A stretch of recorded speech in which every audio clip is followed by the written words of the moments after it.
शादी के 7 साल तक बच्चे न होने की वजह से दोनों पति पत्नी बहुत दुखी रहते थे। इसके साथ साथ उनके माँ बाप को भी अपने पोते का मुंह देखने की आस थी, लेकिन भगवान को कुछ और ही मंजूर था। वह उनकी वह ख्वाहिश पूरी ही नहीं कर रहे थे। हर जगह जाते, मंदिर मस्जिद मिन्नतें करते, लेकिन किसी ने उनकी ना सुनी। लेकिन एक समय ऐसा आया कि उनके भी घर में गुड न्यूज़ आई। यह खबर सुनकर सभी बहुत खुश हुए और सास ससुर तो अपनी बहू की बलैया लेते नहीं थक रहे थे। गौरव और रश्मि की आज खुशियों का ठिकाना न था। शादी के 7 सालों बाद उन्हें खुशियाँ मिली थी कि वह दोनों माता पिता बनने वाले हैं। जब अस्पताल से वह खुशखबरी लेकर घर पहुँचे तो उनके माता पिता भी बहुत खुश हुए। उन्हें भी गौरव और रश्मि से इस खुशखबरी का कब से इंतज़ार था। तो भाई बताओ, गौरव बाप बनने की खबर सुनकर कैसा महसूस कर रहे हो? मनोहर जी ने गौरव के पास बैठते हुए गौरव के कंधों पर अपना हाथ रखा। गौरव जब अपने पिता की बातें सुनी तो मुस्कुराते हुए अपना सर झुका लिया। उसकी इस अदा पर वहाँ बैठी गौरव की माँ अंजनी जी और रश्मि भी हंस पड़ी, जबकि मनोहर जी ने प्यार भरी चंपत उसकी पीठ पर मारते हुए कहा, हालत तो देखो इसकी, कैसे लड़कियों की तरह शर्मा रहा है। आप भी ना बेकार में उसे तंग कर रहे हैं। अब पहली बार और इतने सालों बाद ऐसी खबर सुनी है तो इस तरह शर्माना तो इसका हक बनता है।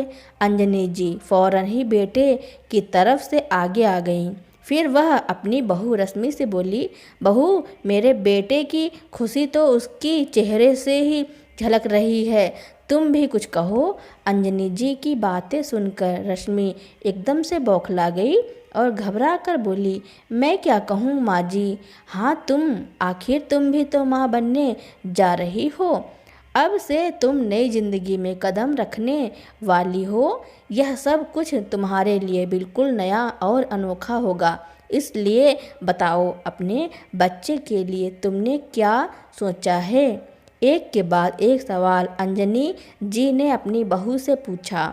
रश्मि शर्मा कर वहाँ से जाने लगी तो मनोहर जी की आवाज़ ने रश्मि के बढ़ते हुए कदमों को रोक दिया। तुम दोनों कुछ न कहो, मगर हम दोनों दादा दादी बनने की खबर पाकर बहुत खुश हैं। इतने खुश कि अपनी खुशी को ढंग से बयां भी नहीं कर पा रहे हैं। हालांकि इस खुशी को पाने के लिए हमने बहुत इंतज़ार किया है और अभी कुछ महीनों का इंतज़ार करना बाकी है, मगर इस इंतज़ार का भी अपना ही मज़ा है। अपनी खुशी का इजहार करके वहाँ जरा देर को चुप हो गए, फिर जरा रुककर दोबारा बोले, मगर इस वक्त मैं एक बात बता देना चाहता हूँ। यह रीत हमारे पुरखों से चली आ रही है। हमारे यहाँ बच्चों में ज़्यादातर बेटे ही पैदा होते हैं, खासकर पहला बच्चा बेटा ही पैदा होता है। इसलिए तुमसे भी हम यही चाहते हैं कि तुम भी पहला बच्चा बेटा ही पैदा करो। रश्मि जो शर्माई लजाई सी वहाँ से जाना चाहती थी, उनकी बातें सुनकर एकदम से घबरा गई और उनकी तरफ घूमी। यह कैसी शर्त है बाबूजी? लड़का हो या लड़की, यह तो ईश्वर की देन है। वह जिसे जो चाहता है वह देता है। हमारे लिए भी जो वह चाहेगा वही देगा। फिर आप बेटे की शर्त क्यों लगा रहे हैं? आज से पहले ऐसा कभी नहीं हुआ था कि रश्मि ने कभी अपने सास ससुर की बात से इनकार किया हो, पर आज की बातें सुनकर रश्मि दर्द से तड़प उठी। उसकी आंखों में आंसू भर आए। हाँ, तो जो तुम ईश्वर से मांगोगी वही तो मिलेगा। तुम ईश्वर से बेटा मांगो ताकि हमारी पीढ़ियों से चली आ रही परंपरा बरकरार रहे। मनोहर जी का अंदाज थोड़ा घमंड भरा था। उनके अंदाज पर रश्मि ने अपने पति गौरव की तरफ देखा। शायद गौरव कुछ कहे, मगर गौरव ने आज फिर रश्मि को अपने माँ बाप के सामने अकेला छोड़ दिया। अफसोस से सर हिलाते हुए रश्मि ने अपने ससुर जी से कुछ कहना चाहा तो अंजनी जी ने रश्मि को टोक दिया। तुम क्यों बहस कर रही हो? ऐसी खुशी भरे माहौल में अपशगुन कर रही हो। लगता है तुम बेटी पैदा करना चाहती हो। अंजनी जी ने गुस्से से रश्मि को देखा और बोली, तुम्हें बेटी की चाहत है तो वह फिर कभी सही, मगर पहला बच्चा तो बेटा ही होना चाहिए। जैसे मेरी औलाद में पहला बच्चा बेटा ही पैदा हुआ और तुम्हारी ननदों तक के यहाँ भी सबसे पहले बेटे ने ही जन्म लिया। ऐसे में अगर हम तुमसे बेटा चाहते हैं तो कोई बहुत बड़ी बात नहीं है। अरे बेटे ही तो बुढ़ापे की लाठी होते हैं और हम यह सब तुम्हारे लिए चाहते हैं, मगर तुम तो ऐसे व्यवहार कर रही हो जैसे हमने तुम्हें सूली पर लटका दिया हो, जैसे हम तुम्हारे दुश्मन हैं। तुम ईश्वर से अपने लिए बेटा ही मांगो। कहते हैं इस हालत में जो भी मांगा जाता है ईश्वर जरूर देता है। ऐसा कहकर अंजनी जी ने जैसे बात ही खत्म कर दी।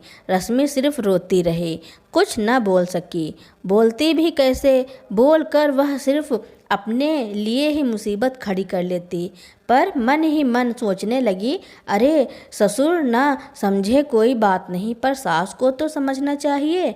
एक औरत होते हुए भी इतना गुरूर भरा है इनके अंदाज में, वह भी सिर्फ इसलिए क्योंकि इन्होंने पहला बच्चा पैदा बेटा किया है। ऐसा करके वह खुद को बहुत महान और बड़ा समझने लगी हैं। उनकी बातों से परेशान होकर रश्मि भगवान से यह प्रार्थना करने लगी, हे ईश्वर, मेरी कोख में पलने वाले बच्चे की रक्षा करना और इन लोगों को थोड़ी सद्बुद्धि देना। मनोहर जी के 3 बच्चे थे, गौरव, कोयल और मीता। मनोहर जी का कपड़ों का अच्छा खासा कारोबार था। वह बहुत ही अच्छा कमा रहे थे। 7 साल पहले मनोहर जी ने गौरव की शादी कर दी थी। उसके 2 साल बाद कोयल और मीता की शादी की। अभी 1 साल पहले ही सीमा की भी शादी कर दी थी। कोयल और मीता के घर साल भर बाद ही बेटों का जन्म हुआ, जिनके पैदा होने की खुशी को साल भर मनाया जाता रहा। और अंजनी जी इसी उम्मीद में थी। कहती हैं, हम जैसे होते हैं उसी प्रकार के मनुष्यों से हम मिलते हैं। तो बेटियों के ससुराल वाले भी मनोहर जी और अंजनी जी के विचारों वाले ही थे। अब जब बहुत दवा इलाज और दुआओं मन्नतों के बाद 7 साल का लंबा इंतजार करने के बाद ईश्वर ने उनकी मनोकामना को पूरा करते हुए उनके इंतजार को ख़त्म किया, तो वह बहुत ज़्यादा खुश थी। और अब पोते की चाह इतनी थी कि उन्होंने रश्मि से कह दिया कि सिर्फ और सिर्फ पोता ही चाहिए। अपने कमरे में रश्मि रो रही थी। जब गौरव कमरे में आया, गौरव चलता हुआ रश्मि की बगल में बैठ गया और रश्मि से बोला, तुम अभी से इतना क्यों परेशान हो रही हो? रश्मि गुस्से से बोली, अब मैं क्या परेशान भी नहीं हो सकती हूँ? और फिर वह हमारा बच्चा होगा।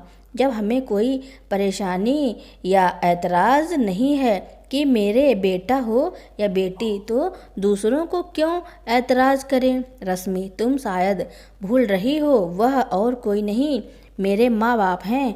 गौरव ने रश्मि से कहा, जानती हूँ तुम्हारे माँ बाप हैं, इसलिए आज तक जो कुछ भी हुआ सब बर्दाश्त किया, कभी मुंह नहीं खोला। पर अब मैं क्या करूं? अब बर्दाश्त नहीं होता। इतने सालों बाद हमें खुशियां मिल रही हैं और अभी अभी अपनी खुशियों से हम ढंग से खुश भी नहीं हो पाए और तुम्हारे माँ बाबूजी का यह फरमान आ गया। होना तो पोता ही चाहिए और आप तो कुछ बोल ही ना सके अपने माँ बाबूजी को। रश्मि, तुम अच्छी तरह जानती हो मैं उनके सामने बोलने की हिम्मत नहीं कर सकता। हाँ, जानती हूँ। आप क्यों अपने माँ बाबूजी के सामने नहीं बोल सकते? आज तक आप बेरोज़गार हैं, अरे लानत है ऐसे मर्द पर जो खुद के हाथों कमाकर अपना और अपनी बीवी का पेट भी नहीं भर सकता। जब उनके एहसानों तले दबे हैं तो ऐसी हालत में भला कैसे आप उनके सामने बोल सकते हैं। अच्छा अच्छा, तुम परेशान ना हो, ज़रूरी तो नहीं कि बेटी हो, बेटा भी तो हो सकता है। तुम बस अच्छा अच्छा सोचो और ईश्वर से अच्छी उम्मीद करो। मुझे तो ईश्वर से अच्छे की उम्मीद है। होने को तो बेटा ही हो सकता है, पर अगर बेटी हो गई तो क्या होगा। इस बीच रश्मि की ननद कोयल ने एक खूबसूरत बेटी को जन्म दिया। कोयल के ससुराल वाले ज़्यादा खुश तो न थे पर दुखी भी न थे। जब अंजनी जी और मनोहर जी को पता चला तो वह दोनों बहुत ही दुखी हो गए और कोयल से नाराज़ भी। इन लोगों के हिसाब से कोयल ने इन लोगों का गुरूर तोड़ दिया था, इनकी नाक कटा दी थी। कितने गर्व से इन लोगों ने कहा था कि हमारे घर परिवार में पहली संतान बेटी नहीं बेटा होता है। कोयल से इतना ज़्यादा नाराज़ हुए दोनों पति पत्नी के जो भी मायके से कपड़े लगते हैं और उपहार जाते हैं उसे गौरव के हाथों भिजवा दिया, पर खुद बेटी और नातिन को देखने भी नहीं गए थे। इन लोगों का अपनी बेटी के लिए ऐसे व्यवहार को देखकर रश्मि और भी ज़्यादा डरी डरी सी रहने लगी कि जब ये लोग अपनी बेटी के साथ ऐसा कर सकते हैं तो फिर मेरे साथ क्या करेंगे। कोयल इनकी बेटी है तो यह हाल है, मेरा क्या होगा। मैं तो इनकी बहू हूँ और मेरा पति तो कुछ काम भी नहीं करता। इन सभी बातों को सोच सोचकर रश्मि बहुत ही परेशान हो गई और ईश्वर से प्रार्थना करने लगी, हे भगवान मेरी लाज रखना और इन लोगों को इनके खानदान का चिराग, इनका पोता ही देना। इस बीच रश्मि की ननद मीता और अपने बेटे को लेकर मायके रहने आई और मीता का सुनकर कोयल भी आ गई। दोनों के आते ही रश्मि का काम बहुत बढ़ गया था। दोनों ने आते ही अपनी अपनी फरमाइश रख दी थी कि उन्हें क्या क्या खाना है और उनकी इच्छाएं पूरी करना रश्मि की ही जिम्मेदारी थी, जिसको पूरा करने के लिए रश्मि किचन में खड़ी थी, जबकि आज सुबह से ही सुस्ती लग रही थी। बस यही दिल कर रहा था कि सब काम छोड़कर बिस्तर में जाकर लेटी रहे, पर ऐसा होना मुमकिन ही नहीं था। जबकि सब लोग उसकी हालत जानते थे, उसके बावजूद भी उन लोगों को रश्मि की जरा भी परवाह न थी। दिखी दिल से अकेले कामों में करने के लिए जुटी हुई थी। खाना बनाकर थोड़ा सुस्ताने के लिए रश्मि बैठक वाले कमरे में उन लोगों के बीच आकर बैठ गई। सब अपने ही बातों में बिजी रहकर एक नज़र रश्मि की तरफ डाली। रश्मि के चेहरे से ही नज़र आया था कि वह ठीक नहीं है। रश्मि की हालत देखकर कोयल रश्मि के पास आई और बोली, भाभी आप ठीक तो हैं। कोयल के सवाल सुनकर रश्मि ने ऐसी नज़रों से उसे देखा जिसे कह रही हो, तुम भी खुद भी तो इस हालत से गुजर चुकी हो, तुम्हें तो अंदाज़ा होना चाहिए कि मैं ठीक हूँ या नहीं। पर कोयल मुझसे कुछ न बोली। शायद कोमल रश्मि की नज़रों का मतलब समझ गई थी, इसलिए उठकर अपनी माँ के पास आई और बोली, माँ आप भी भाभी से ज़्यादा काम मत करवाया कीजिए। अरे मैं कौन सा काम लेती हूँ इससे, वैसे भी 3 आदमियों के काम होते हैं, रोज़ तो यह आराम ही करती है। आज तुम लोगों के आने के कारण काम बढ़ गया है। अब तुम क्या चाहती हो, मैं इस उम्र में तुम दोनों की फरमाइश पूरी करने किचन में खड़ी हो जाऊं? अंजनी जी को कोयल की बात शायद पसंद नहीं आई, इसलिए नाक चढ़ाकर कोयल को उन्होंने झाड़ दिया। कुछ देर बाद कोयल फिर अंजनी जी के पास बोली, माँ भाभी का अल्ट्रासाउंड करवा लो, बच्चे का पता लग जाता है। क्यों अल्ट्रासाउंड की क्या ज़रूरत है, जब हमें पता है बेटा ही पैदा होना है। क्या तुम बोल रही हो, हमारे यहाँ पहला बच्चा बेटा ही होता है। हाँ कोयल, को बेटी पैदा हुई है, पर लगता है जरूर कोयल की ससुराल में पहले बेटी होने की परंपरा है, इसलिए तो कोयल की सास के भी पहले बेटी हुई और जेठानी की भी बेटी हुई पहले। पर मुझे पक्का यकीन है हमारे घर में तो सबसे पहले बेटा ही आएगा। रश्मि उन लोगों की बातों से दुखी होकर वहाँ से चली गई। वक्त का काम है गुजरना, तो वह भी गुजर ही रहा था। आशा और निराशा के बीच झूलते हुए वह दिन भी आ गया जब रश्मि को प्रसव पीड़ा होने लगी। रश्मि को गौरव ने अस्पताल में भर्ती कराया। रश्मि की हालत बहुत ही ज़्यादा नाजुक थी। डॉक्टरों ने रश्मि को ऑपरेशन का बोला। होश में आने के बाद जब रश्मि ने आँख खोली तो डॉक्टर के सिवा वहाँ कोई नज़र नहीं आया। रश्मि ने अपने बराबर की जगह को खाली देख डॉक्टर से कमज़ोर आवाज़ में सवाल किया, डॉक्टर मेरा बच्चा? डॉक्टर ने जब रश्मि की आवाज़ सुनी तो रश्मि की तरफ पलटकर बोली, घबराओ मत, तुम्हारा बच्चा बिल्कुल ठीक है, अभी सिस्टर बच्चे को लेकर आती होंगी। जब सिस्टर ने बच्चे को रश्मि की गोद में दिया तो उसे देखकर जैसे रश्मि का दिल ही बंद हो गया। उसके मुंह से आवाज़ ही नहीं निकल पा रही थी। बस एक ही सवाल उसके दिल में गूंज रहा था, अब क्या होगा? क्या प्रभु ने इन सब लोगों की ओर और मेरे विनय को ठुकरा दिया? रश्मि के होश में आने की खबर पाकर सभी लोग कमरे में आ गए थे। सब लोग रश्मि के बोलने का ही इंतज़ार कर रहे थे।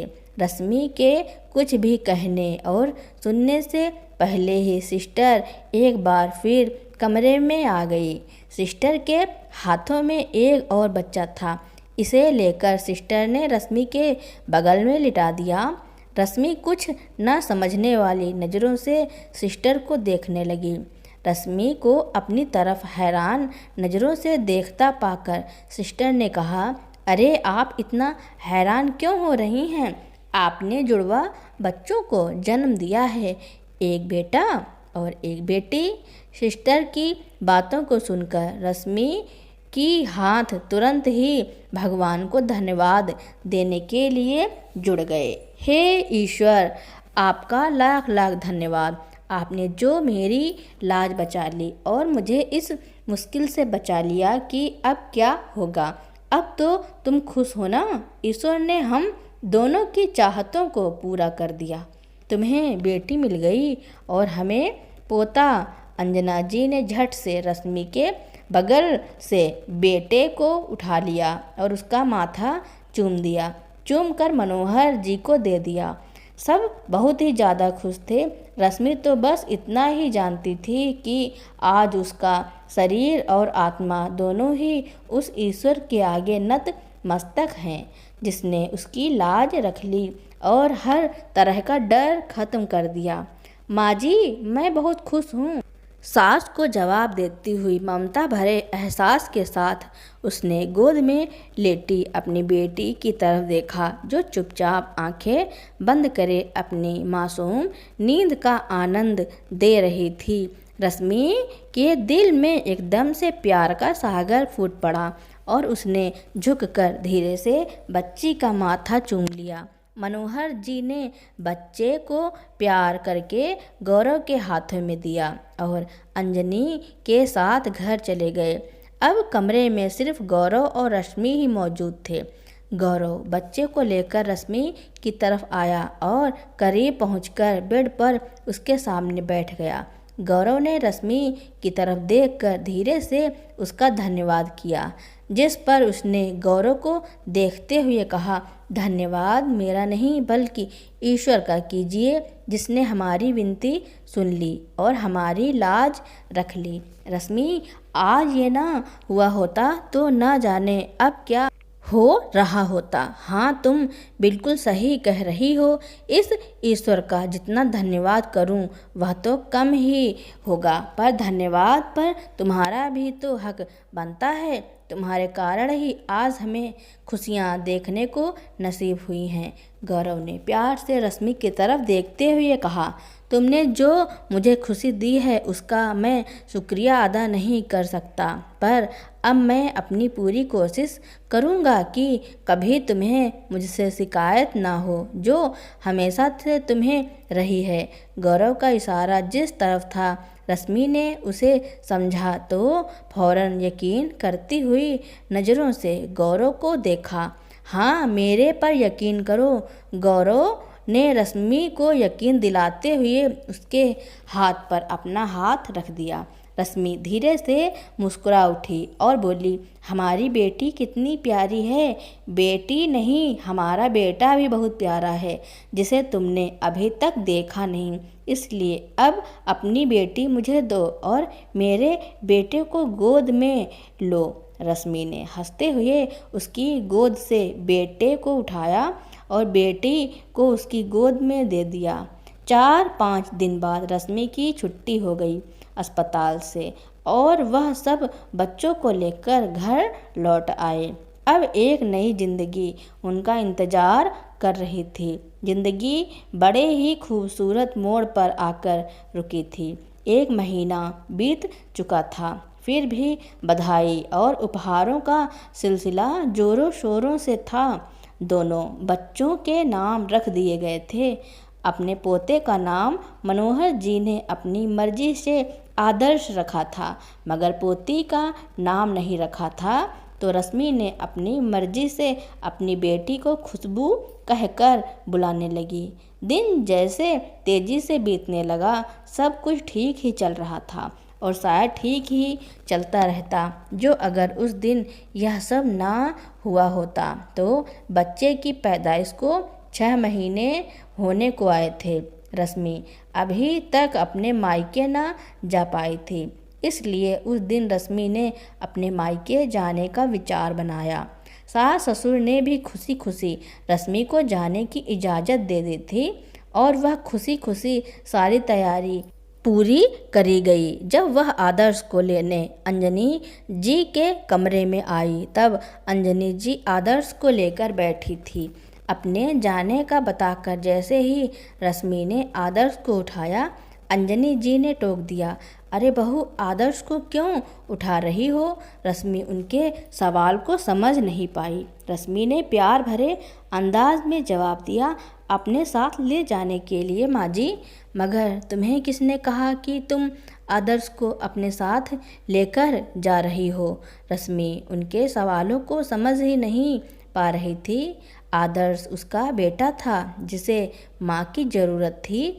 ऐसे में अगर वह कुछ दिनों के लिए अपने मायके जा रही थी तो उसके साथ साथ आदर्श को भी साथ लेकर जाना ही था। नहीं, तुम उसे हमारे पास ही रहने दो, बड़ी आसानी से कहकर अंजनी जी ने रश्मि को हैरत में डाल दिया। क्या मतलब माँ जी? तुमको जो समझ आ रहा है उसे मैं समझाना नहीं चाहती थी। और जब बहू का गुस्से से लाल मुंह देखा तो अंजनी जी उसे समझाते हुए बोली, 2 बच्चों को तुम एक साथ कैसे संभालोगी? यहाँ तो मैं आदर्श को संभाल लेती हूँ और उन्हें वहाँ परेशानी होगी। तुम्हें वहाँ परेशानी ना हो इसलिए तुम इसे हमारे पास ही रहने दो। मगर माँ जी, यह दूध भी पीता है। हाँ, तो क्या हुआ? जब उसको दूध पीना होगा तो तुम्हारे पास भेज दूंगी, बिल्कुल उसी तरह जैसे यहाँ तुम्हारे पास ले आती हूँ। रश्मि का मायका 2 गली छोड़ कर था। इस बार रश्मि बुरी तरह से चौंक गई। अंजनी जी ठीक कह रही थी। बच्चों की पैदाइश के बाद से अब तक अंजनी जी आदर्श को संभाल रही थी। हर समय आदर्श उनके पास ही रहता और जब भूखा होता तो अंजनी जी उसे रश्मि के पास ले आती और जब वह दूध भी पी लेता उसे वापस अपने साथ ले जाती। आज से पहले रश्मि का ध्यान कभी इस बात पर नहीं गया था, क्योंकि आदर्श का अपने दादा दादी के पास रहने से उसे बहुत आराम सा होता था। उसने कभी इस तरह सोचा ही नहीं था कि वह लोग बेटे को उससे दूर कर रहे हैं, बल्कि वह तो उनकी एहसानमंद हो चुकी थी। मगर आज रश्मि को एहसास हुआ था कि वह सब रश्मि के आराम के लिए नहीं बल्कि पोते से अपने प्यार के लिए था। एकदम से उसके कानों में आवाज़ गूंजने लगी, हमारा बेटा, तुम्हारी बेटी, हमारा तुम्हारे का फ़र्ज आज साफ नज़र आया। उन्हें बस इसलिए लगाव था, वह उनके ख़ानदान का चिराग था, बुढ़ापे की लाठी था। खुशबू की तो उसे ज़रूरत ही ना थी। उसे सारी बात समझ आ गई। वह बहस करना नहीं चाहती थी क्योंकि बहस करने का कोई फ़ायदा ना था। खराब मूड के साथ वह अपने मायके नहीं जाना चाहती थी, इसलिए खुशबू को लेकर वह कमरे में लौट गई। उसे याद करने पर भी कोई ऐसा पल याद न आया जब खुशबू को किसी ने गोद में लेकर प्यार किया हो। यह बात तो मैं बहुत अच्छी तरह जान चुकी थी कि लोग बेटी के वजूद को बोझ समझकर नापसंद करते हैं, मगर इस तरह नापसंद करते हैं, उसका एहसास रश्मि को आज हो रहा था। अंजनी जी और मनोहर जी के सारे प्यार और फिक्र का हकदार सिर्फ और सिर्फ आदर्श ही था। अब ज़्यादा समय उनके पास ही रहता था तो आदर्श भी उनके साथ ही खुशी महसूस करता था। रश्मि के पास तो बस अपनी ज़रूरत के लिए ही आता था। जैसे जैसे वक्त गुजर रहा था, बच्चे बड़े हो रहे थे। जिस बात पर रश्मि ने सब्र कर लिया था, खुशबू उसी बात को महसूस करने लगी थी। अक्सर खुशबू रश्मि से पूछती, माँ, दादा दादी आदर्श की तरह मुझे प्यार क्यों नहीं करते? दादा दादी का प्यार सिर्फ आदर्श को क्यों मिलता है, मुझे क्यों नहीं? खुशबू अपने और आदर्श के बीच का फ़र्क महसूस करने लगी थी। हर बार नए सवाल के साथ खुशबू रश्मि के सामने खड़ी हो जाती थी, जबकि अपनी तरफ से रश्मि पूरी कोशिश करती थी कि खुशबू को यह फ़र्क महसूस ना हो, इसलिए वह खुशबू का ध्यान दूसरी तरफ कर देती थी। रश्मि नहीं चाहती थी कि अकल की पहली पीढ़ी पर कदम रखने वाली खुशबू को पहले कदम पर ही किसी की नापसंदगी और बोझ होने की तकलीफ़ उठानी पड़े, मगर यह तो इंसान की फितरत होती है।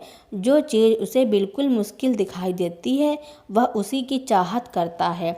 इसलिए खुशबू हर बार नए सवालों के साथ रश्मि के सामने खड़ी हो जाती थी।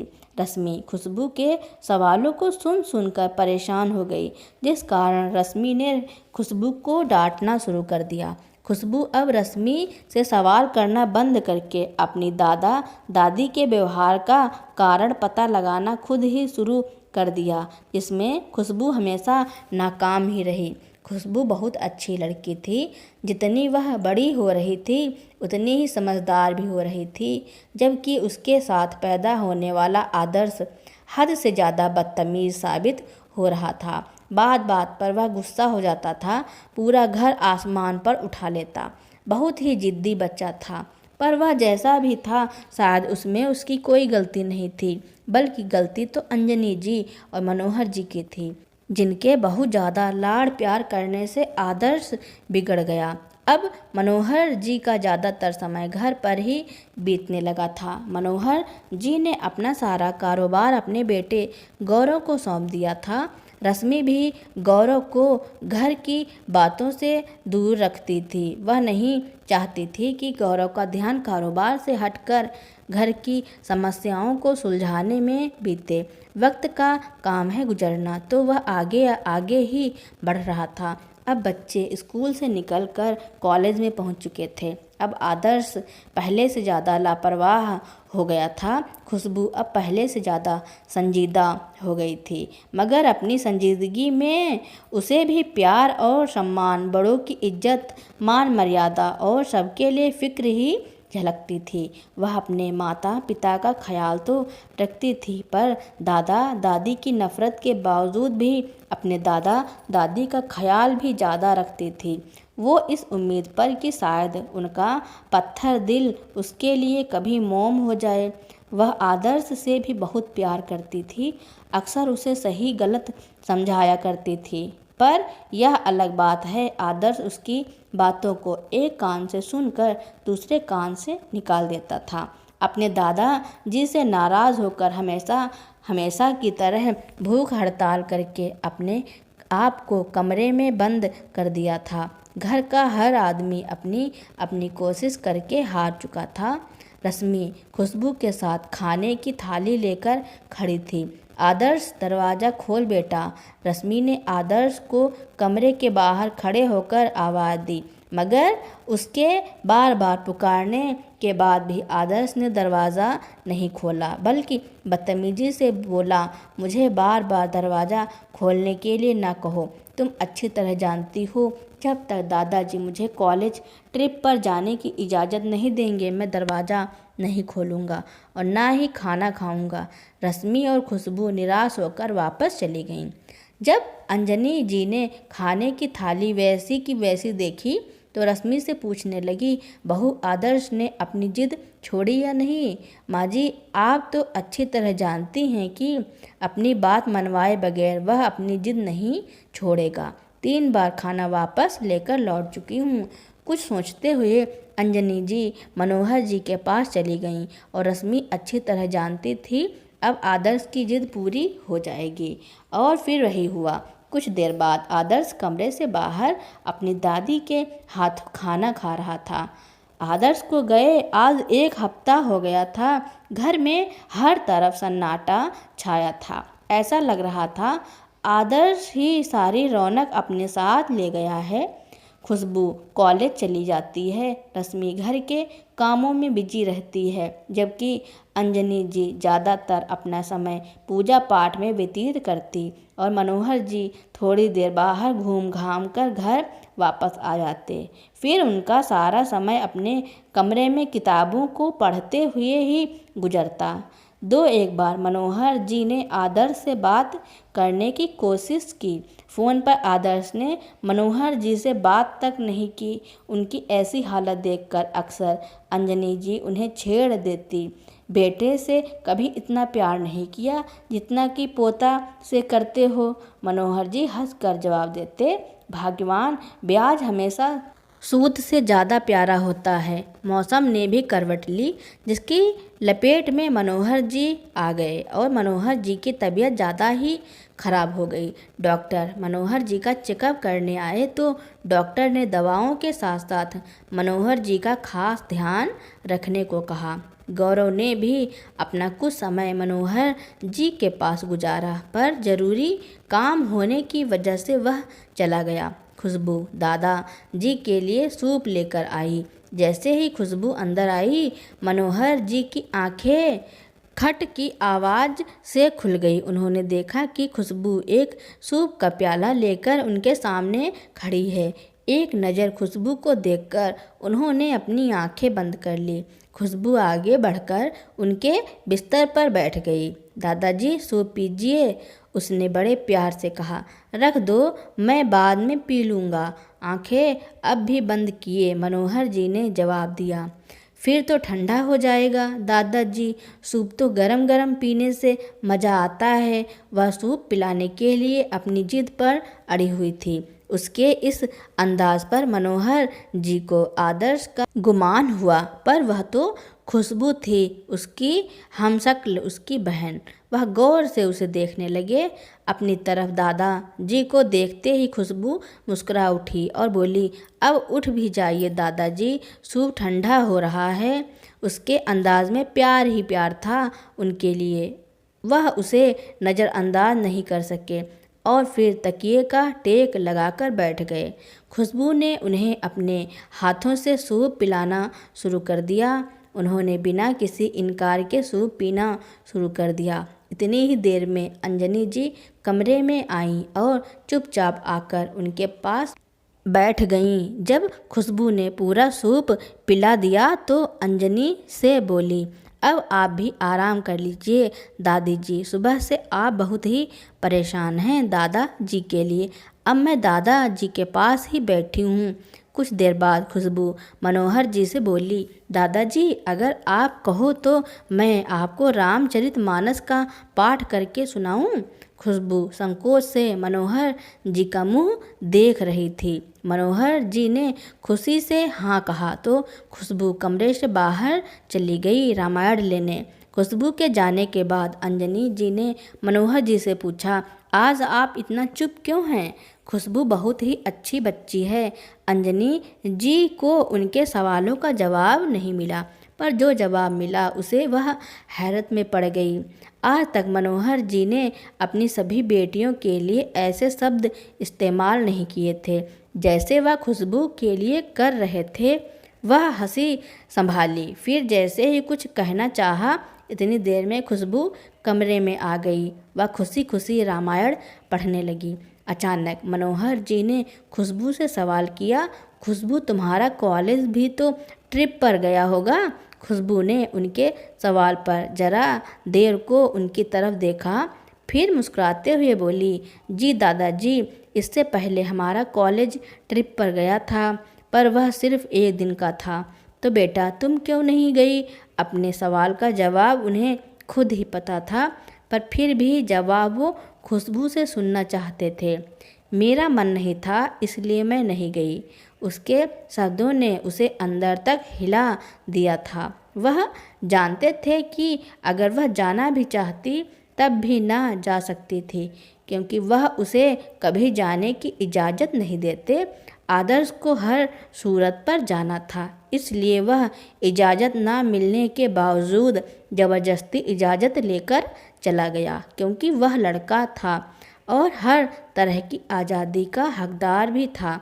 जबकि खुशबू लड़की थी, उसे इजाज़त नहीं मिलनी थी, क्योंकि लड़कियां किसी तरह भी आज़ादी की हकदार नहीं होती।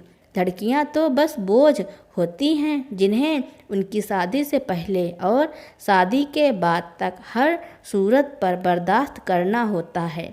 मनोहर जी की सोच हमेशा ही ऐसी ही थी, मगर आज ना जाने क्या हुआ, खुशबू ने उनकी आँखों के साथ साथ दिल की भी आंखें खोल दी थी, या फिर आज शायद ईश्वर ने उन्हें दिल की दुनिया को बदलने का सोच रखा था। इसलिए उन्हें अपनी सारी गलतियां महसूस होने लगी। उन्होंने हमेशा बेटी को नज़रअंदाज किया, बेटियों से हमेशा बेटों को आगे रखा, और वह खुशबू को नज़रअंदाज करके अपना सारा प्यार सिर्फ आदर्श को दे रहे थे। कभी खुशबू को नज़र उठाकर भी नहीं देखा। इन सब के बाद भी खुशबू ने हमेशा उनकी फिक्र ही की, उनके आसपास घूमती रहती, और आज भी जब वह आदर्श के लिए उदास हो गए थे तो खुशबू उनका ध्यान बटाने की कोशिश कर रही थी ताकि उनकी उदासी दूर हो सके। और आदर्श ने क्या किया, जब भी उन्होंने फ़ोन पर उससे बात करना चाहा, उसने मनोहर जी से बात भी नहीं की। उन्हें एकदम से खुशबू पर बहुत सारा प्यार आने लगा। उस समय बहुत सारे एहसासों के साथ यह एहसास उन पर सबसे ज़्यादा हावी हो रहा था कि बेटियां बोझ नहीं होती, बेटियां तो नरमी, प्यार और कोमल होती हैं। उनकी सोच क्या बदली, उनके दिल में खुशबू के लिए दिल में जगह बनती गई, और पोती के लिए दिल की दुनिया ही बदल गई। फिर तो आने वाले समय में खुशबू को आदर्श से भी ज़्यादा प्यार दुलार मिला। अपने दादा दादी का खुशबू ने भी कभी गलत फ़ायदा नहीं उठाया। दादा दादी का प्यार, मम्मी पापा के प्यार और आशीर्वाद और उनका साथ पाकर खुशबू ने अपनी डॉक्टर की पढ़ाई पूरी की और एक अच्छी डॉक्टर बनकर अपने परिवार वालों का नाम रोशन कर रही थी। डॉक्टर बनने के बाद खुशबू की शादी एक अच्छे घर में हो गई थी। अब खुशबू हंसी खुशी अपना जीवन बिता रही थी। वहीं दूसरी ओर आदर्श इतना जिद्दी, हठी और घमंडी था कि वह किसी की बात ही नहीं सुनता था और ना ही अपनी ज़िंदगी में आगे बढ़ पाया। कुछ समय बाद ऐसा हुआ कि वह कुछ गलत लड़कों की संगत में पड़ गया और वह शराब भी पीने लगा। आए दिन वह क्लब में जाता था। घर में सभी उसे समझाते थे, लेकिन वह समझने को ही तैयार नहीं था। दादा दादी के प्यार ने पोते को बिगाड़ दिया था। हद से ज़्यादा प्यार करना और जिद नहीं माननी चाहिए। तो दोस्तों, मनोहर जी और अंजनी जी के विचारों के बारे में आप लोगों का क्या कहना है और यह कहानी आपको कैसी लगी, कमेंट में ज़रूर लिखना। मेरी कहानी सुनने के लिए आपका बहुत बहुत धन्यवाद। ऐसी ही कहानियाँ सुनने के लिए मेरे चैनल को लाइक, कमेंट, शेयर, सब्सक्राइब एवं बेल आइकन का बटन दबाना ना भूलना, ताकि मेरी नई नई कहानियाँ आप तक पहले ही पहुँचती रहें।